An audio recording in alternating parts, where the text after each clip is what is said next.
So I think it's a perfectly reasonable thing to expect engineers working on systems of a certain size to know about the saga pattern, for example, to know about how to build these resilient systems and to work with their teams to figure out what are the different failure modes, what are the things that could go wrong in the process, what are the workflows that we need to set. Parts of the component can wait for other parts to recover and things like that. So identifying these things, that is the beauty of engineering these kinds of solutions. Yeah, that's very cool. You get me excited now, but I want to go and build some enormous thing. You want to build some a distributed system? Big thanks to our partners Linode, Fastly, and LaunchDarkly. We love Linode. They keep it fast and simple. Get $100 in credit at linode.com/changelog. Our bandwidth is provided by Fastly. Learn more at fastly.com. And get your feature flags powered by LaunchDarkly. Get a demo at launchdarkly.com. This episode is brought to you by SourceGraph. SourceGraph is universal code search that lets you move fast, even in big code bases. Here's CTO and co-founder Byung Liu explaining the problems that SourceGraph solves for software teams. Yeah, so at a high level, the problems that SourceGraph solves, it's this problem of, for any given developer, there's kind of two types of code in the world, roughly speaking. There's the code that you wrote and understand like the back of your hand, and then there's the code that some idiot out there wrote. Or, alternatively, if you don't like the term idiot, it's the code that some inscrutable genius wrote and that you're trying to understand. And oftentimes that inscrutable genius is like you from, a year ago. and you're going back and trying to make heads or tails of what's going on. And really, SourceGraph is about making that code that some idiot or inscrutable genius wrote feel more like the code that you wrote and understand kind of intuitively. It's all about helping you grok all the code that's out there, all the code that's in your organization, all the code that is relevant to you in open source, all the code that you need to understand in order to do your job, which is to build the feature, write the new code, fix the bug, etc. All right, learn how SourceGraph can help your team at info.sourcegraph.com/changelog. Again, info.sourcegraph.com/changelog.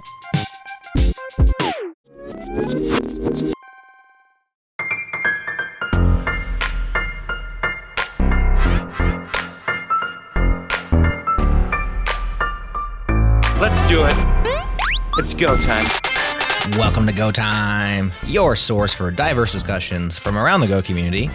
Subscribe if you're new at gotime.fm and follow the show on Twitter for the unpop polls, notifications of when we go live, and other solid tweets like interesting repos from your fellow Gophers. We are at GoTimeFM. All right, that's all from me. Here we go.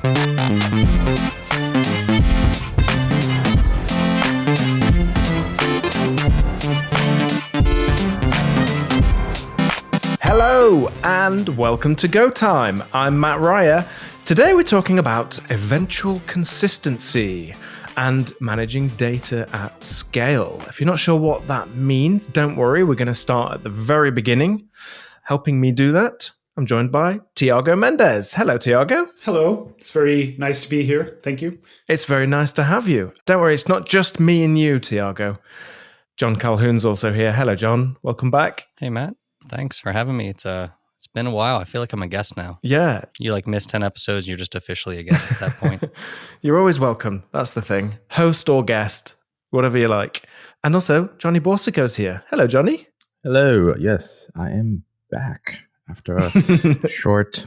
Is it short? Anyways, after a few weeks of being away. Been busy.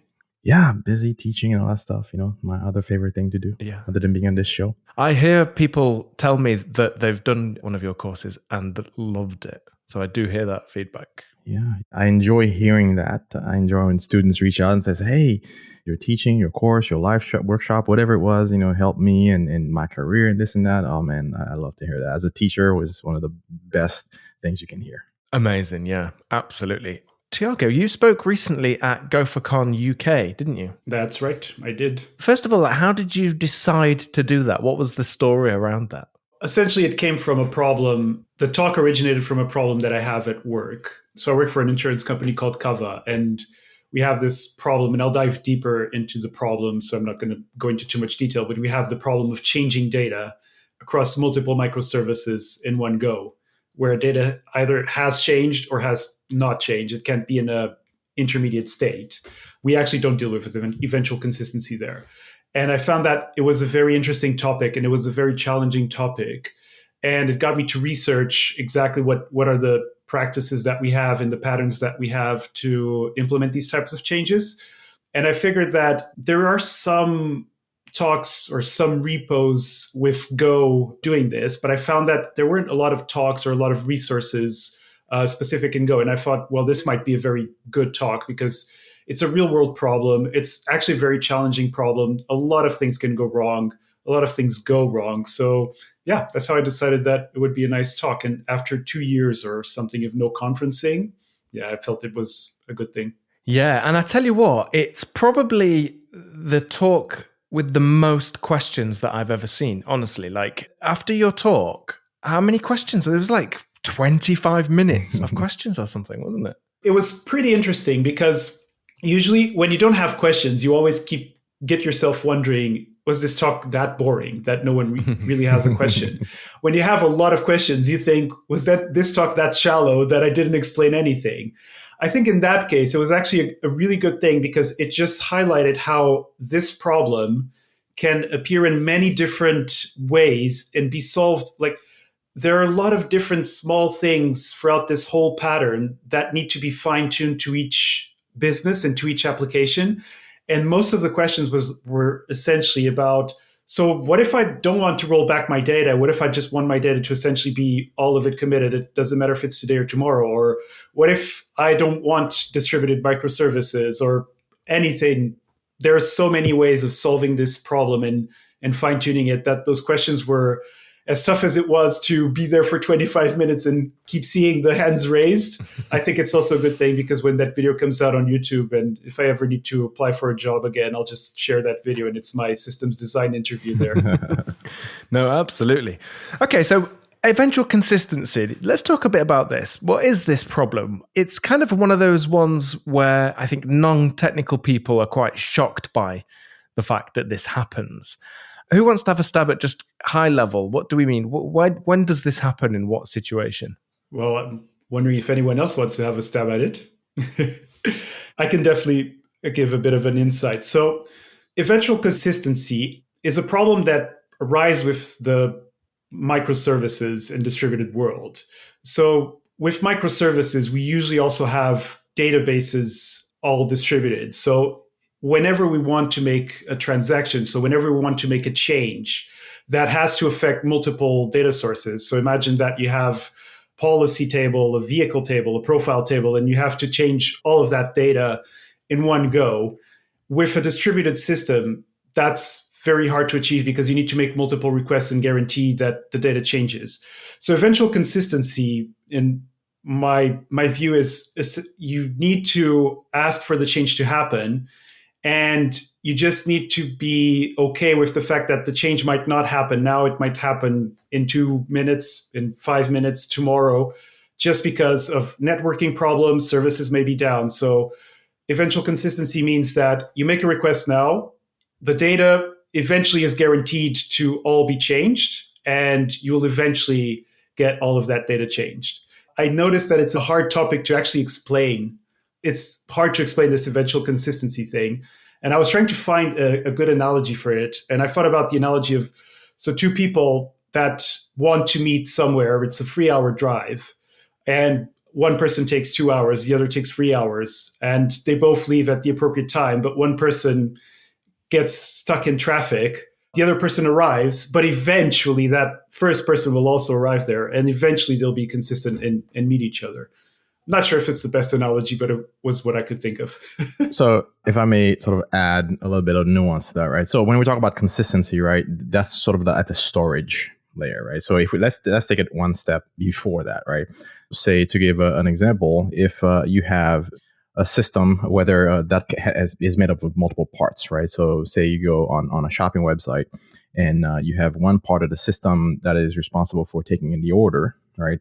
And then there's another part of the system that the first system communicates with to basically have to handle the credit card transaction, right? To basically charge the customer's credit card and to send back some sort of yay or nay, and allowing yet another system to handle maybe the shipping of that, right? So you have all these different systems that need to be aware of, right? That a transaction has occurred, that, we need to, package the stuff and send it over to the customer, right?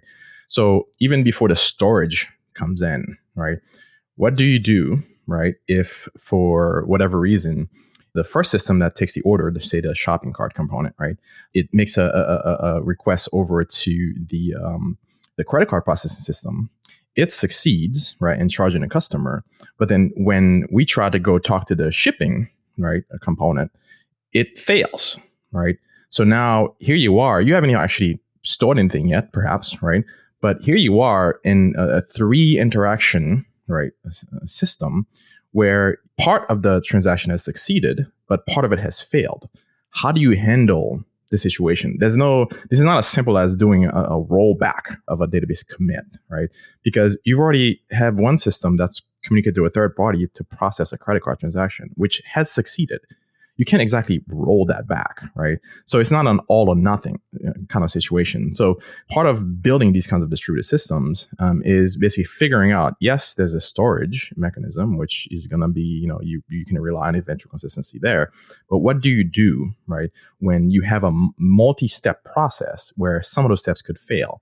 Right, and you might have to reprocess the same thing, or when something fails because the system is unavailable, or the third party you're talking to is unavailable. There's some upstream or downstream dependency issues. This is why distributed systems are so hard, not just at the consistency of the storage layer, but really throughout the whole stack. This is why it's such a challenging kind of problem to space to be in.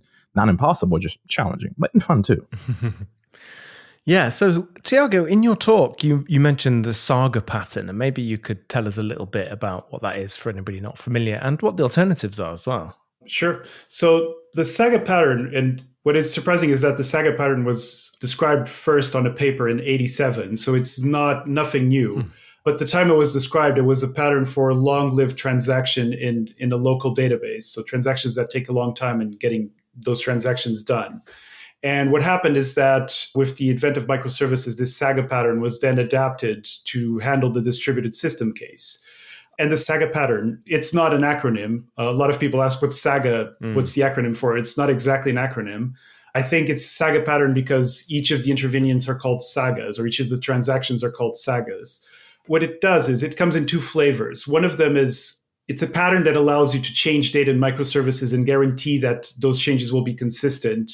And it has those rollback mechanisms that can still be hard to get, but it does feature a rollback mechanism. And the 2 ways you can do the saga pattern is by choreography, where you have each individual service just emitting and consuming events to process the data changes. So there's an event saying, picking up Johnny's example, there's an event saying, there was an order created, please process this order. Then the order is created. Then there's an event saying, we need to process a payment. Then the payment service is responsible for processing that payment. Then there's the event saying, payment process, please ship. And there's another service handling this event. So that's one way to do it. The other way to do it is by orchestration, where you have a central brain. And that central brain is responsible for creating messages to each individual service. And so the central brain says, okay, we need to make a new order. Order service, please create a new order. Order service says, okay, order created, etc. And we go for the shipping service, the payment service. And once all that is done, it's up to the orchestrator to just finish up successfully.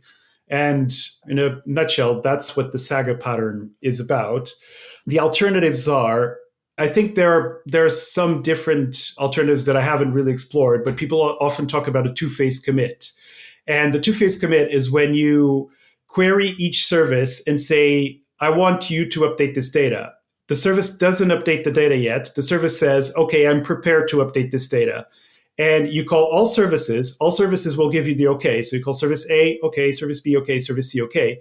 Okay, then we're good to go. And then you call the services again and say, okay, then do the commit. The problem with 2-phase commit and why people tend to go for sagas when they need more resilience is that a lot of things can go wrong because a service can say, I'm okay to commit. And then when you go to commit, it fails. And then you have a situation where you might have to manually intervene or then develop another mechanism to fix these changes and make things consistent.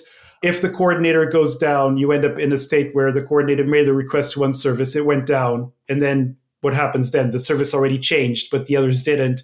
So there are a lot of things that couldn't go wrong, and Saga tries to solve this by using the asynchronicity of all of these transactions. Now, it sounds like since that paper, or the original ideas came from 1987, I feel like this ought to have just been solved by now, isn't it? It's common enough a problem, but we all tackle it ourselves still. Why is that, do you think? It's an interesting question. I was surprised by two things after the talk. I was surprised in one point about how many people already talk about this problem online. Like there are a lot of very interesting talks, a lot of people already solving it. So it seems like it is a standard because if you go to even Azure and AWS, they have in their docs how to implement the Saga pattern using their infrastructure. I think they even have the infrastructure set up to deal with Saga. So you already have platforms that come with this out of the box and you don't need to implement anything yourself. I have a feeling, and I can't confirm this with any type of data, that it's just a pattern that is not yet very widespread. And a lot of people, when they see this problem at work or day-to-day lives, you try to think by yourself because you think, well, this is a unique problem. We know all the information from microservices books, but a lot of books don't cover exactly a Saga pattern. They just cover how you can deal with this. And so people end up dealing with it themselves without researching that there's a Saga pattern, which is perfectly valid. Like if it solves your problem, it solves your problem. You don't need to go to a technical description of how you're solving it. So my gut feeling tells me that there are a lot of people that already use the Saga pattern without knowing that they're using the Saga pattern. I would probably guess that for a majority of people, they probably don't need to use eventual consistency or anything that complex. Like a lot of us work at large companies where we get it, we get introduced to that. So if you're to Google or something, you pretty much have to deal with it. But if you're working at a smaller company, introducing this is just a lot of complexity you don't need. So I'm guessing there's just a ton of developers out there who never actually have to implement it. So the result of there is that like they don't really learn about it or put it to practice. And anybody who's learned about algorithms or anything like that knows that until you've actually coded it, knowing it in theory and knowing how to actually implement it is like two completely different things. So true.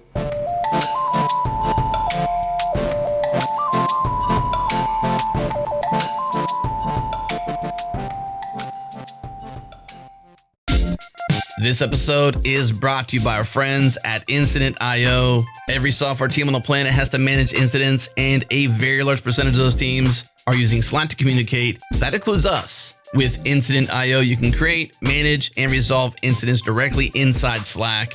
Here's how it works. Head to Incident.io and sign up for free, then add it to your Slack. From there, you have a brand new incidents channel where all incidents get announced. Use the /incident command to create and manage incidents. This command lets you share updates, assign roles, set important links, and more, all without ever leaving the incident channel. Each incident gets their own Slack channel plus a high-res dashboard at Incident.io with the entire timeline from report to resolution. Get everyone on the same page from the moment they join the incident and help stakeholders stay in the loop. Add Incident.io to your Slack today and prove to yourself and your team that they have everything you need to streamline your incident management. Learn more and sign up for free at Incident.io. No credit card required. Again, Incident.io.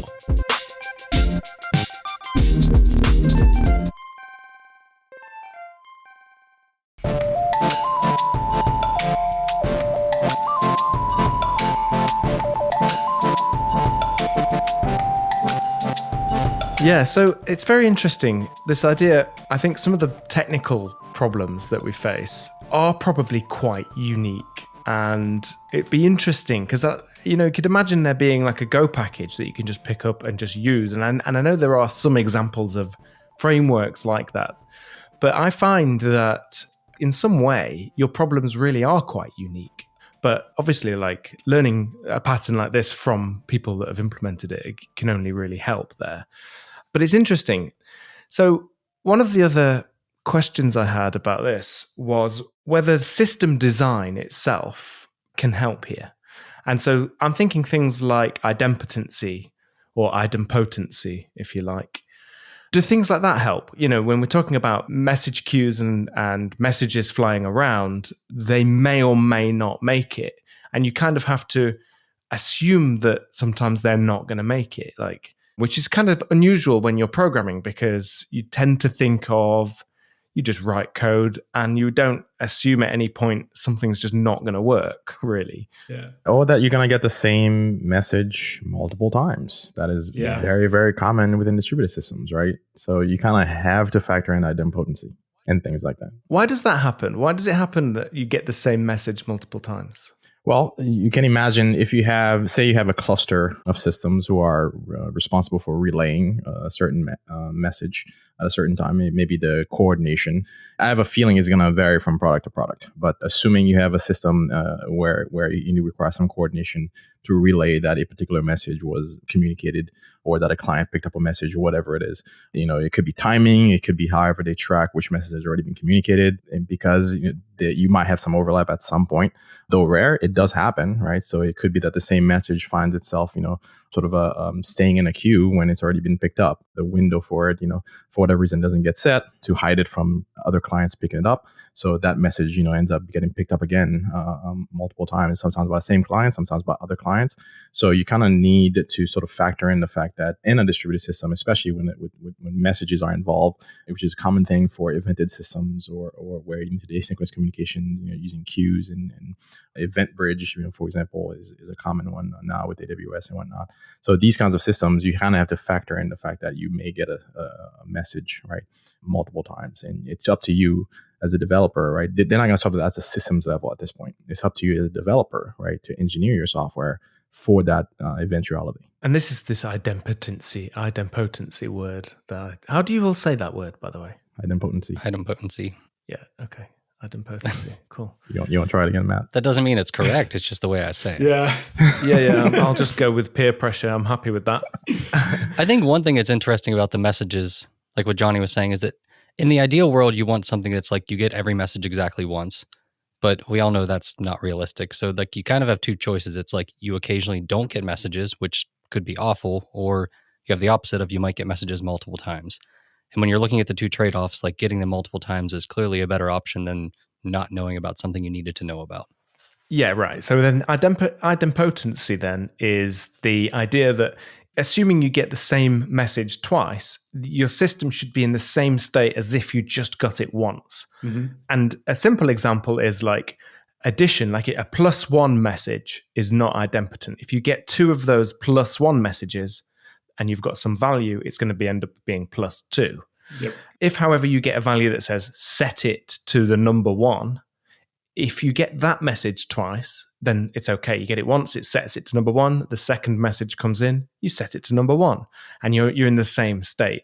And that's like a contrived example, but when you build your own systems, you will understand, I think, you'll see that. For anyone that hasn't done it before, you'll see in your particular case a real example probably of that kind of thing. And so, yeah, sometimes it's like, well, I think you have to assume that you're going to get the messages multiple times. Francesc Campoy, actually, of Just for Funk fame and loads of other things, told me once of a time when he was building something and for whatever reason, like 1 in 100 messages just took a long time, or like a request was made. It just took a really long time. So the way they dealt with it was they would just always make 2 requests. And if, whichever one came back first would just cancel the other one. So almost by design they're sending multiple messages. So you kind of need then some resilience with idempotency or something in that case. Yeah, one of the top tips around sagas that are usually mentioned is to use transaction IDs so that you can use these transaction IDs to know if this particular transaction ID was already processed or not. For example, if you're changing data, you don't need to exactly have a +1, but you might be getting into the case where you're updating your database twice or whatever, which wouldn't be a critical case, but still you probably don't want to do that operation. But for example, in banking, if the request really is transfer £10 to that other account, you don't want to process that message twice. So you can use transaction IDs to guarantee that if this message comes, you just don't process it again because you already processed this transaction ID, you just throw it away. And that's one of the key things also about sagas is to use transaction IDs that help you in more than just this, but it's very, very helpful to guarantee that you're not making the wrong changes. Yeah, one example that I think people might be familiar with is when you do an update in like a SQL request, a SQL command executed, you can sometimes have conditions, can't you, on an update. So you can say, update this if a particular value is what you expect it to be. And I've seen this done with like a version number as well in the row. So, you might read the record and you see it's version 9, and then you say, okay, make this update on the condition that the version is still 9. And then if anyone's been in there before that to update it, that will fail because something else has changed. You have to sort of go back and then do it. So that's kind of one example of a simpler version, I think. But maybe you could tell us a bit more about the Saga pattern. Like, how does it actually work and what does it do? I'm going to focus a bit more on the orchestration pattern. I haven't had a lot of experience with choreography. With orchestration, what happens is you have, again, a central brain that is coordinating the changes. And whenever there's a request that says, I need to change data in these free services, or for example, there's a new order here. Let's pick up that order example because it's a really good one and it's one that is often used in these cases. So there's a new order. So the orchestrator will then be responsible for putting a message in the queue and saying, there's a command to update the order. And the order service will be responsible for getting that and taking that stock out of order or holding that stock, whatever it might be. And then it will reply. So there's a concept of a reply channel within your message broker. So you use a message broker for this. And there's a concept of a reply channel, which the orchestrator is set to always listen to. And so when the order service says in this reply channel, it sends a command saying order updated, the Saga will then call the other service subsequently through this message broker. One important thing that the Saga orchestrator is also responsible for is to hold a log of the transactions and the state. So essentially, the Saga orchestrator will need to know in which state it is to know which of the services it should call next. And then finally, you have the concept of compensating your transactions. So in case you told the order service to hold the stock, you told the payment service to capture the payment or to hold the funds for the customer, and then you told the shipping service to ship. If the shipping service said, I cannot ship this, we're having problems, then you probably will need to roll these changes back for whatever reason. And again, there's another business case here that you could just say, okay, you don't roll back, but you just wait until you can ship this. But let's suppose that we want to roll back here. What you would do is then start issuing compensation commands. And so in that reply message, instead of the command being move forward to the next step or I updated this, the command will be I failed, compensate. And the Saga orchestrator is then responsible to say, okay, then payment service compensate this, or for example, release the funds or refund the customer. Order service compensate this, so put the stock back in the place it was.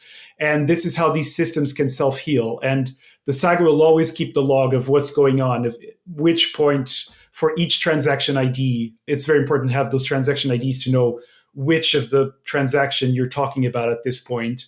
And you'll always keep a log of your steps and the compensating transactions that you need to do or the next transactions that you need to do. So is this a case where every service, every microservice needs to know how to kind of undo itself, or maybe not, depending on your case? It depends on the business, but if you need to roll back, if you want to have the concept in your business of rolling back data or the concept of rolling forward, for example, instead of deleting the row on the database, you add a new row with the previous data. That's also a valid way to do it.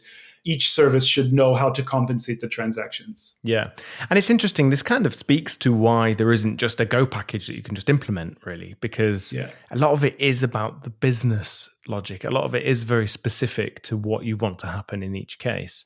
But it kind of reminds me of errors in Go. We do kind of consider the failure case. So if we try and open a file, we know that may not open for whatever reason. With Go, errors are brought to the forefront, aren't they? They're returned usually as the second or last argument, hopefully the second. And so we get these values back that we then immediately check. And we get into that habit. And I know that some people still kind of complain about this in Go, but it forces you to consider the failure case. It forces you to think upfront about what's going to happen if this thing goes wrong.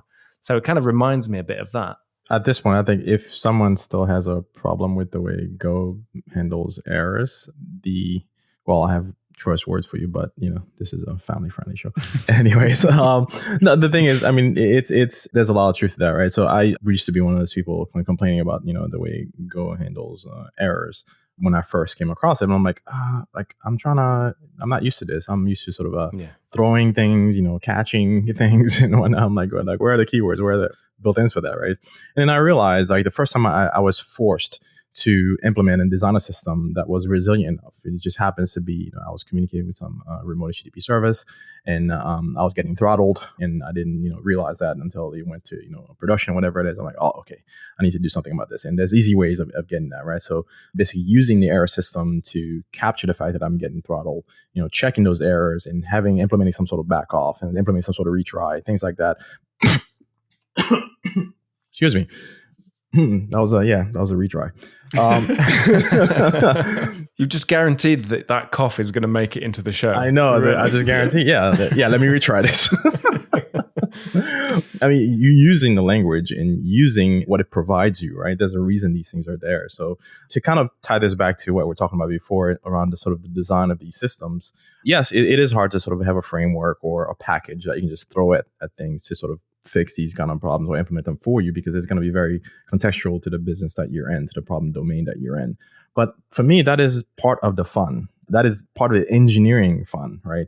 I think everybody, hopefully, if you're lucky enough and you get to work on a system that is distributed, that is large enough to require these kinds of problems, I think some of these systems have been the most fun I've had, sort of, engineering solutions, because they acknowledge the fact that the world is not sort of a linear sequence of events. There's always things going on, sort of concurrently or in parallel with whatever it is you're doing right now. So it's an acknowledgement of the reality of the world, that systems failed, network fails, disks fail. There's going to be some sort of failure. It could even be sort of a business logic, right, that actually fails or whatever it is you're trying to do.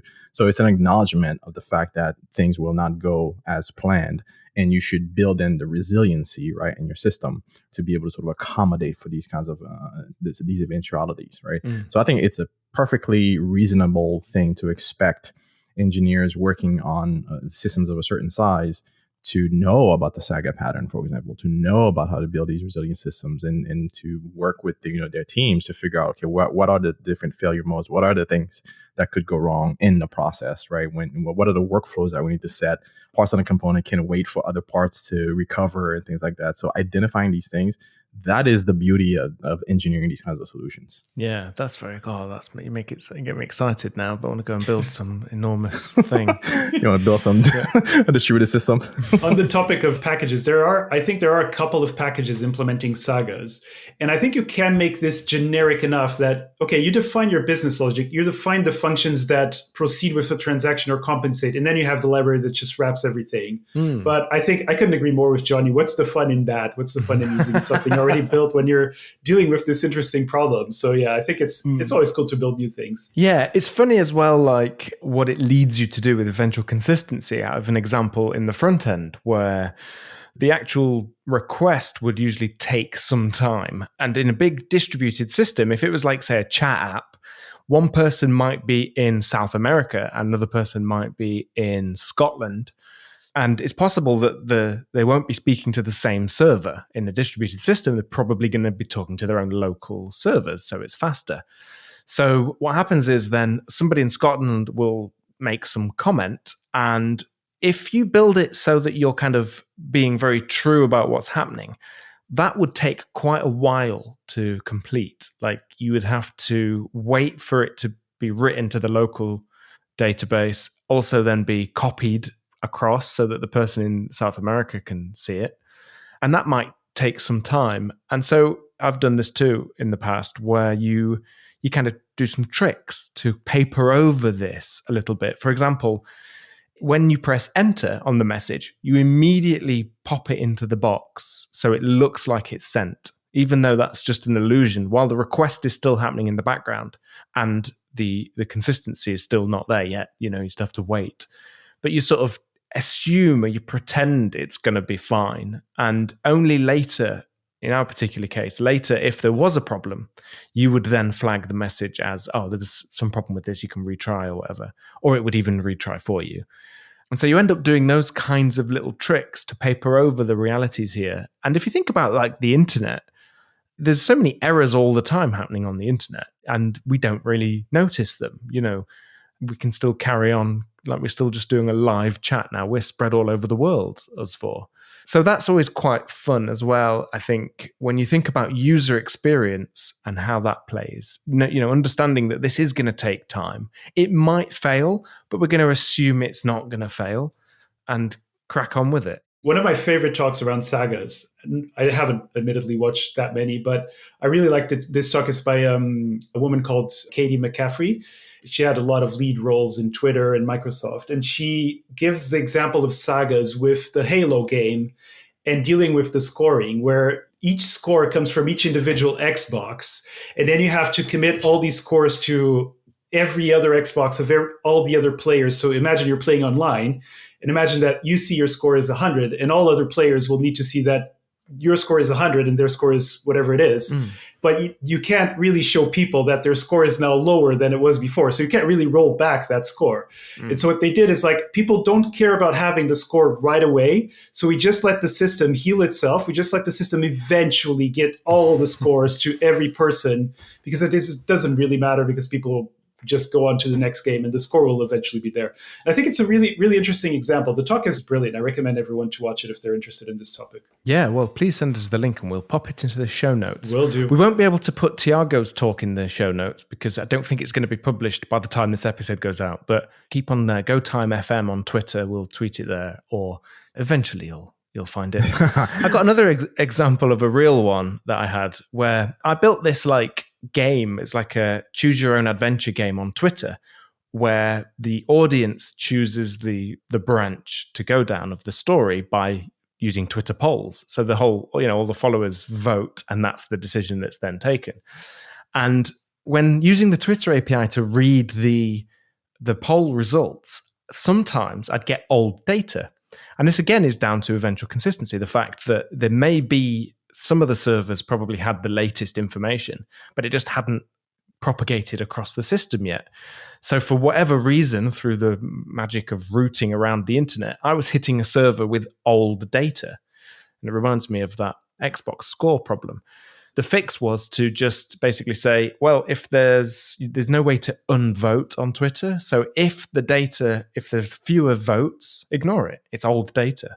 That was like a bit of resilience that I didn't expect. And again, it's because I think I just assumed when you ask Twitter what's the latest results, they'll tell you what the latest results are. But of course, in the real world, it's not so easy. But that's another kind of interesting thing you have to do and when dealing with eventual consistency. There are some systems that understand this dilemma and actually offer you a choice, right?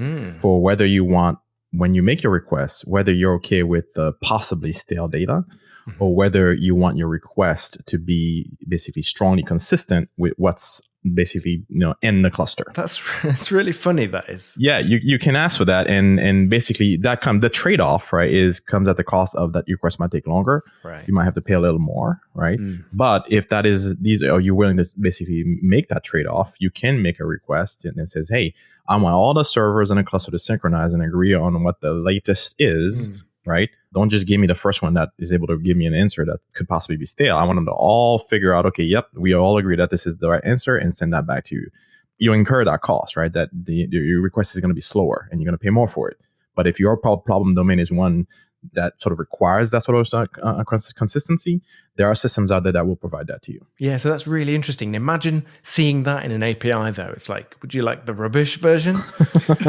But it's fair enough. It is a trade-off. It's the cheap version versus the expensive version, Matt, not the rubbish version. I know, but that just seems like they're trying to upsell. This is your API. You're like, do you want the rubbish version or not? Yeah, that's your flag. It's like, for the free one, it's fine, but occasionally it's just random crap data. The examples I've always seen are like there's databases that do this where like if you have 5 database nodes and like you write and it's guaranteed to be written to say 3 of them so that like there's a quorum, I think so they call it. Right.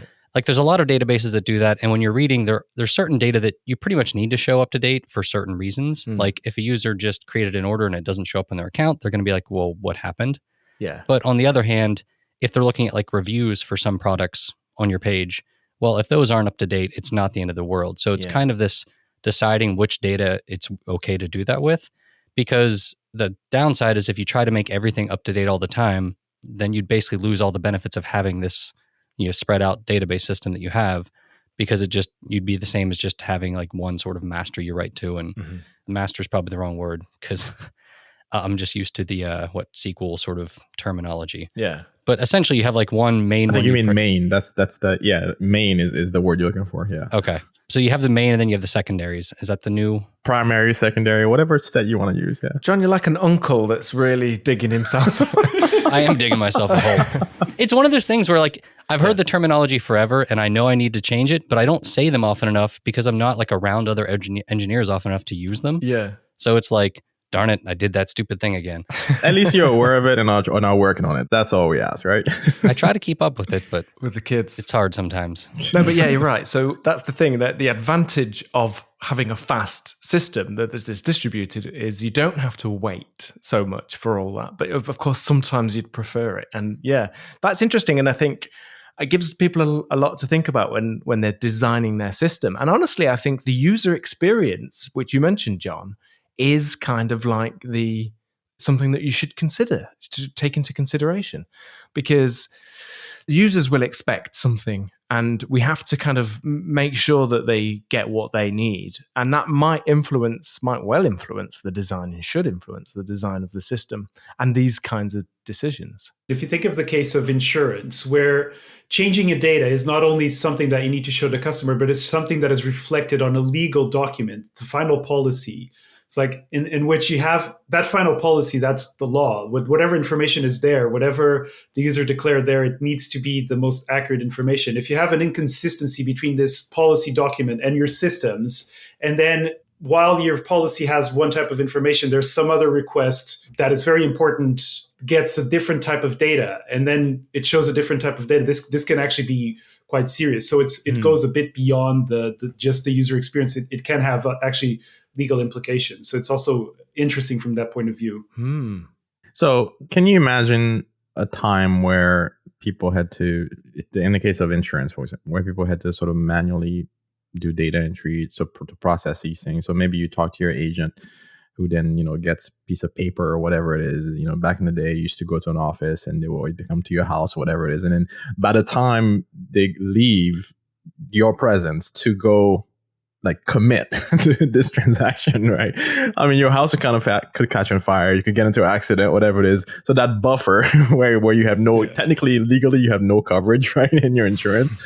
I guess that you can use the proof of communicating that, like date and time. I communicated this at this date and time, so this is my accurate data. It kind of solves it for you, I reckon. I think they can sort of backdate some things too, to sort of, like, as long as they claim they received payment or something and it was backdated, you're okay. Because I think I had some weird situation like that where something like I communicated it needed to be canceled and they tried to renew it. And I was like, no, I can sort of, like, just weird things like that. Show it. But I think even, what is it, the health insurance you get if you leave a company? Is it Cobra? Cobra, yeah. I think Cobra, you can like sort of go back and there's some things you can do weird with it where you can like almost turn it on retroactively. Why would you need that? Or something, but I don't remember exactly how that works. You only need to do that if you've hurt yourself, I suppose. It's weird the way it is, because I think you can opt for it or you can like retroactively, but you have like a short window to do it. Like a 3-month period or something, yeah. Yeah, and I don't know if it's because of that, like in case they don't get the papers or something, you aren't left hanging. I don't really know. Coming up next on Insurance Time, we're going to be talking about premiums. Well, we, of course, Tiago and I live in a country that has socialized healthcare. And there goes all the listeners and viewers. Well, you also work at Cover, don't you? I do. That's why I keep talking about insurance, because it's the domain I'm familiar with in this circumstance. But on the topic of how complex it is to manage these systems, one of the funniest, most interesting question that I think summarizes everything around this that I had at GopherCon was someone asked me, is this even worth it? Is it even worth us doing all this? Why don't we just have our old monolith? And again, like the answer is maybe an old monolith is the best solution for you. Like no one says you really have to go into microservices. And sometimes it's just simpler to deal with a monolith, or even if you wanted to, if that little piece of your system is like, if the orders and the payment and the shipping are so interrelated, maybe just create a kind of a microlith just to manage that if you find that it's simpler. So there's no one size fits all. There's no one magic solution. And yeah, I think it's very interesting. And then we should also mention a little bit about testing, because that must be quite important, especially when we're talking about failure cases. Do you try and write tests or have some kind of test coverage for those failure cases? How do you make sure that the rollback stuff's working as expected? Someone actually asked this during my talk, during the questions. And I think to properly test this, you need to go to the integration testing level. I think unit tests can miss a lot of things here. If you go to the integration testing level, I think there's a concept. If you look at Stripe's API, they have a really interesting concept to test cards failing and cards with no funds. So they have different cards number for test cards that you can use. And one card number will be a card that requires 3DS and is okay to go. Another card number will always have an insufficient funds, and you can test it this way. That's mine. Give me your number, Matt. I need to test that. And with sagas, it's the same thing. You can think of an integration test where you send data with particular fields, like this transaction ID or this particular transaction ID is a transaction ID that will fail at this step. And then you can test that your Saga on an integration level with all your message queues up, all your databases up, and you can test that your Saga does what it's supposed to. And I think that's one of the ways to tackle this. You could even test that in production.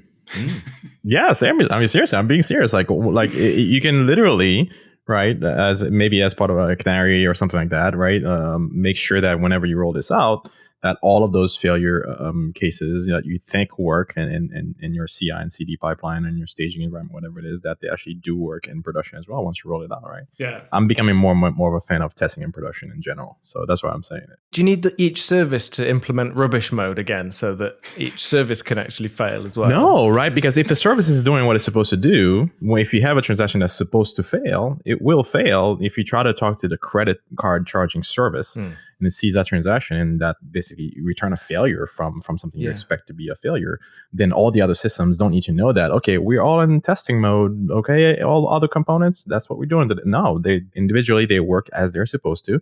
And only you as the orchestrator, know that, okay, this should fail at this particular step in the workflow. But you can do that in production. It reminds me of that sentence from The Falcon and the Winter Soldier of he's out of line, but he's right about testing in production. It's actually not a bad idea when you think of it.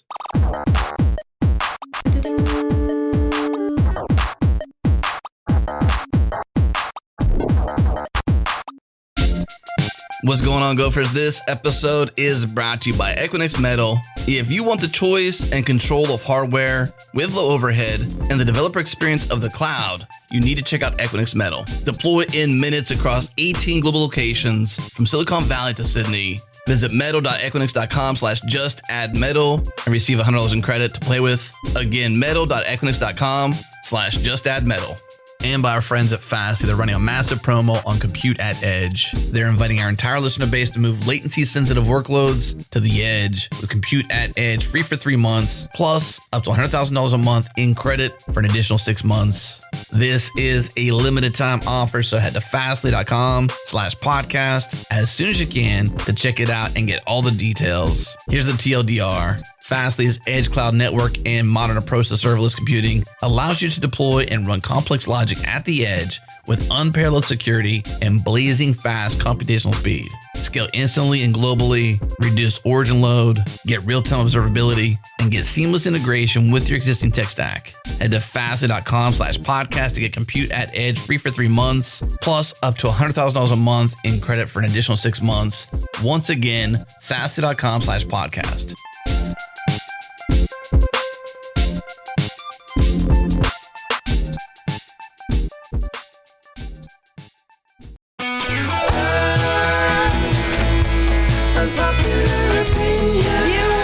I actually think you should probably leave.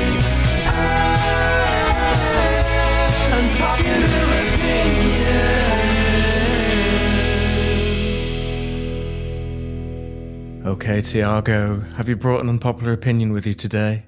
I have two, and you'll need to choose which is more unpopular, and that's the one you're going to use. We sort of make the rules on this show, actually. But yeah, we will do that, but it's because we want to, not because you've said it. Okay, yeah, go on then. What's your first one? First one, and note that this comes from a guitarist, but bass guitar is actually way cooler than electric guitar or just normal guitar. Agreed. Yeah, Yeah. Do you know what? I love the bass guitar. me too. Yeah. I can't vote on this because I tried to learn bass guitar and it was just too boring for me. It just didn't jive with me. That's why it's unpopular. So, Yeah. but the thing is, I couldn't do regular guitar either. Like neither one caught my interest. So I'm like, they both were just boring. You need a guitar with 5 strings. Sounds like you'd be good on that. You need the Goldilocks guitar. They're both boring things, and I can't vote on which is more boring to me. Boring. Amazing. The other unpopular opinion, which is a bit more on the techie side, is that move slower, think through things is more effective than move fast, break things. Right. So that's a popular Facebook motto of move fast, break things. Mm-hmm. And I like to say, I think moving slower and thinking through things is actually more effective than moving fast and breaking things. Well, definitely in Facebook's case. And those things, it's fine if those things are just like servers or bits of UI. But when they're democracies, then yeah, I would like it to go a bit slower. Thank you.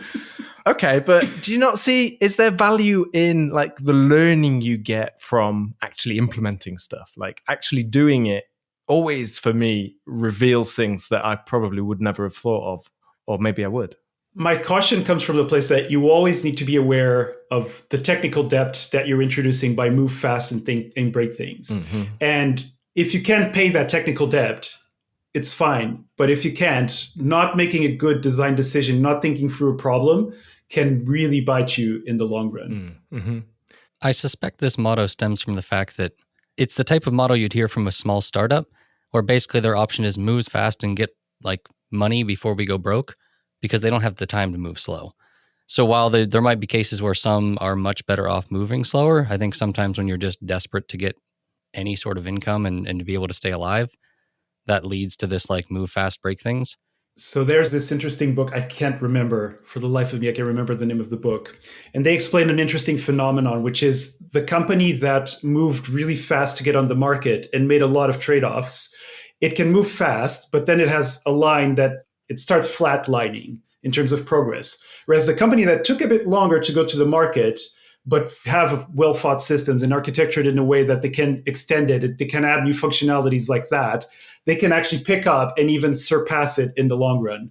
And that's one thing that really stuck to me, because it can be quite cumbersome to have to maintain a lot of old code that wasn't really well thought of. I mean, I absolutely agree that introducing too much debt could be a big issue. And I think the larger, more stable your company is, the more that applies. I would probably only disagree with that opinion in the case that there are definitely some companies that if you're trying to build something and you literally don't even know if you're going to be something people want to pay for or use, then spending months trying to design the perfect system might not be the best idea, given that you might design a perfect system that nobody wants to use. I agree with you there. That's why it's an unpopular opinion. Even you don't agree with it. To be honest, it probably depends. We need a jingle for it depends, don't we, really? But I see the kind of the merits in that. And actually, I think sometimes taking your time, making things easy to change and throw away, like moving fast, if you're not going to keep the thing, I think that's quite nice. So building something deliberately not very high fidelity so that if you're testing those ideas, and then you throw it away, and you do have to throw it away. And I do find that I use that mechanism to learn, and then that will be how I design the system. And only after I've done a bit of that am I then ready to start to actually lay down some more serious foundations. And so in a sense, I use that fast prototyping as part of the design process. So you could say, I am doing quite a big design process there. I object only to when we just spend too much time in documents and we're trying to imagine things, and there will be things that happen that surprise you. So get it out there soon. But yeah, it's a very interesting point. I think you should build your systems to be extendable. Don't try to picture and envision all of the perfect future that this system will do, but make it so that if a lot of things need to change, your system is resilient enough to be changed, and it can be very easily changeable. It's very flexible in that way. Only after the third try. I do agree there's a lot of value in experimenting and throwing things away. And using technical debt to your advantage is also very valuable. So yeah, again, that's why it's an unpopular opinion. Ooh, I have one. Oh, Johnny, what is it? Here it is. Mm. Blockchain. Ooh, what? Blockchain developer is the new hotness of jobs. Yeah. Now, whether or not you care for or think blockchain is a scam or whatever it is that I see written out there, wherever you fall on the divide, right? Wherever there's money or potential for money, capitalists show up. People with money who want to make more money show up, and they're going to throw lots of money at this thing, right? And the more I learn about this world, and I don't know a ton about it, but the more I learn about it from a business standpoint, not less so from a technical standpoint, but the more I see, I'm like, I start seeing job postings all over the place now for blockchain developer. And it's really is going to be one of those kind of odd, weird looking things like you're going to start seeing sort of pop up everywhere. And as with most things, as with most technology, right, there are two times, right, when the going is good, right, in those fields, right, before the market gets flooded, right, when everybody's competing on salary, right. So it's usually at the very beginning of the technology, right, and at the very end where there's only two people left who know the tech, right. Those are the two times when you really can make bank on a tech. And I think right now we're sort of in the infancy, right, at the beginning stages of this whole blockchain engineering and developer talent kind of wave. And again, regardless of how you feel about the technology or its applications, right, there's going to be a fervent need for people who understand that stuff, and they're going to be paid well, at least for the next 4 or 5 years or so. So if that's something that's of interest to you, hey, maybe now's time to take a look into it. I feel that there's a new blockchain company starting up every day. At this point. Pretty much. You need to learn blockchain now and then learn like Haskell later, and I'll be golden. Yeah. There's got to be some service left, right? Like I assume so. Hey, if you know COBOL right now, you can charge a premium, my friend. I've heard that with some of them, but it's just, I don't know if I'd appreciate it. Yeah, if you don't like bass guitar, you're not going to like COBOL. You're not going to like COBOL. Yeah. Boring. COBOL's one of those languages where the column matters. The first 6 columns or something, they mean something, they change. I don't really know. I don't know it, but... Yeah, kind of like spaces mattering in Python. Yeah, but weirder, because it's like lots of space and each one means something and you can change things like by putting something else in that space. So I heard an unpopular opinion. Matt says Python is weird. That's what I heard. That's very popular.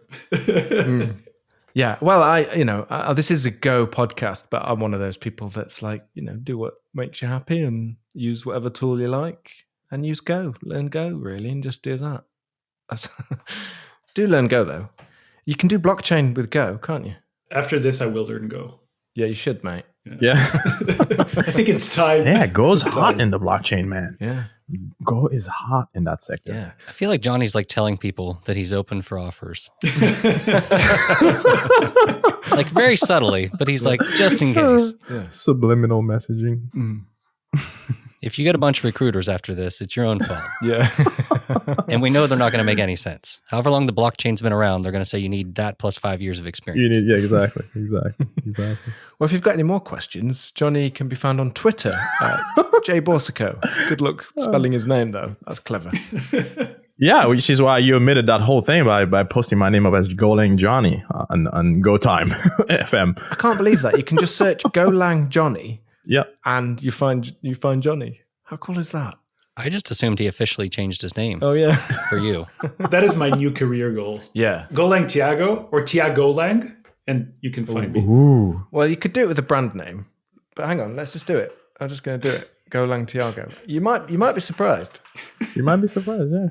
Golang Tiago. Nowhere to be seen.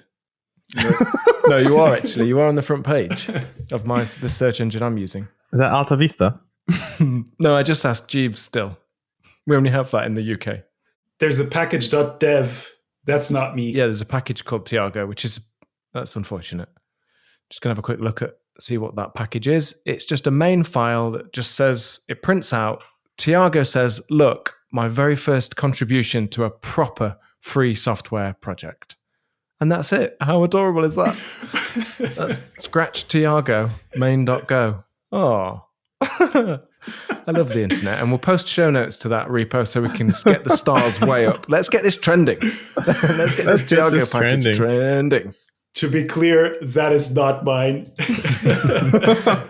No, yeah, it's too neat to be your code, Tiago. Goodness gracious. That is some shade. That means you've seen my code. Yeah. So true. You're already talking about it and generating buzz. That's my goal. There you go then. That's like fake code. It's like the fake news approach to code. I always know I've gone too far when Johnny goes, ooh. That's when I worry then. Like, oh no, that's too much now. Johnny's like my canary when he gets worried. When he gets worried about something I do. Well, you believe it or not, that's our time. I can't believe it. It's been so interesting, and it's such an interesting subject that I'm sure we could continue to talk about for ages. I feel there's going to be a part 2. Yeah. Okay. Again, mate, wait till you're invited. Eventually, the invite will eventually get there. Yeah. Eventually it's going to happen. No, but definitely, yes, thank you. Please do come back, Tiago. And, if you want to follow any of our panelists or guests on Twitter, you can do so. Check out the show notes. We link to their Twitter accounts there. I only say that because that's the kind of place we usually hang out. Not always, but there we go. Thank you so much, Tiago Mendes, for joining us today. Thank you for having me. No, it was our pleasure. Johnny Borsico was also here, as was John Calhoun. I don't need to say my name again. It's just weird, but bye. That is our show for this week. Thanks for listening. If you dig Go Time, pay it forward by telling a friend about the show.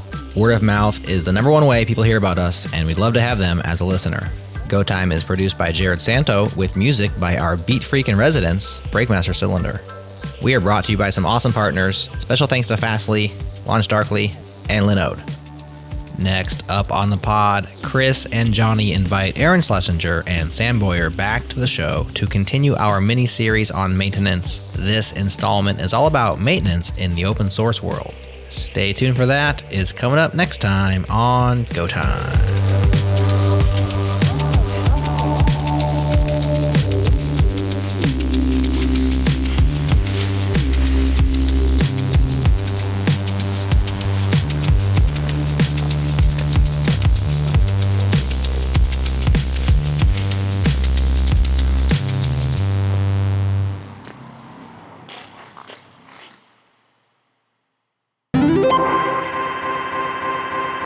Like one of the big pieces of advice I've seen people give to new speakers is just don't take questions if you're not comfortable with them, because that can be something that scares people away. Yeah. Which I understand. Like you don't want somebody to come in and be like, I'm going to try to make you look silly or something. And you worry that's going to happen.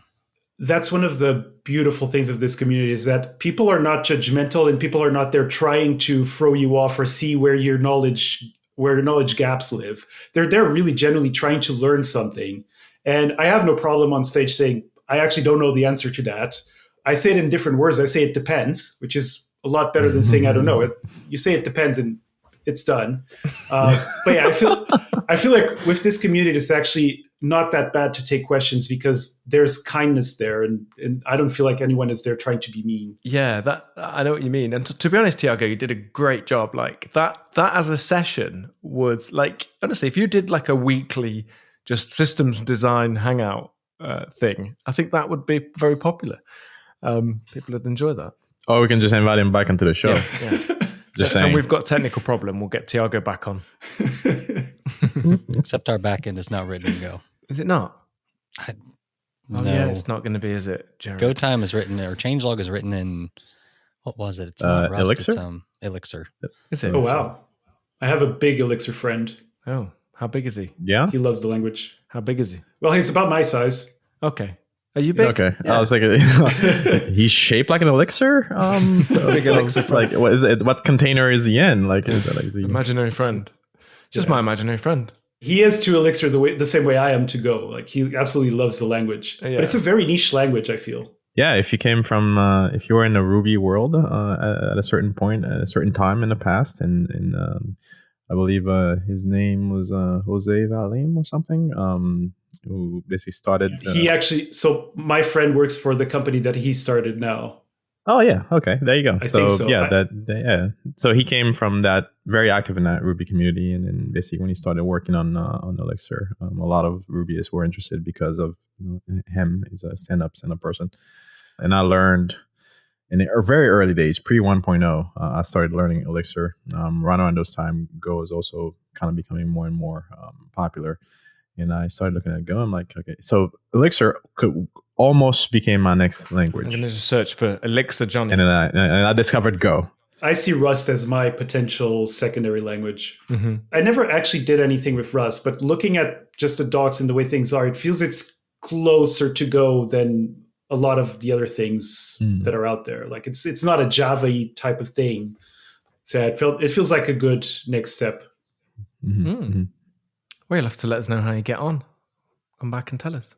Yeah, in a few years, maybe. Yeah, yeah, like a versus, like I keep seeing comparisons of people saying, yeah, Rust is better than Go, Go is better than Rust. Yeah, I'm like, if I knew both languages, I don't think I would use them interchangeably at all. I think they solve very different problems in my mind. And I think Rust, it still feels like a bit of an overkill to use for just normal systems like web APIs and whatever. It feels like way more low level than Go. Yeah. I don't know if they solved it yet. I remember that a few years ago. It was still you had to use Tokyo for the HTTP library to do things, I think. So it felt a lot more lower level than Go. Johnny, I just did a search for Elixir Johnny and Johnny Depp comes up instead. Oh, because I think he's done something in that area. Yeah, there's an elixir. Is it a perfume or something? Yeah, there's some like witches or something mixing up some brews. Yeah, I wouldn't want to compete with Mr. Depp. No, it's a tough one. Yeah, it's a tough one. Yeah. But Golang Johnny is all you, mate. Until Johnny Depp, of course, starts doing Go. Right. Then it's. Does he have Twitter? Can we tag him? Don't know. Hey, Mr. Depp. Interested in doing some Go this afternoon? Well, then you'd have Go Depp back in to play. Oh yeah. Nice. Go Depp, this time with an extra P. Yeah. Oh, here we go. This marketing started already. I'll manage your dependencies, mate. Here we are. We've got it. Oh, nice. We've got it. Oh, man. Yeah.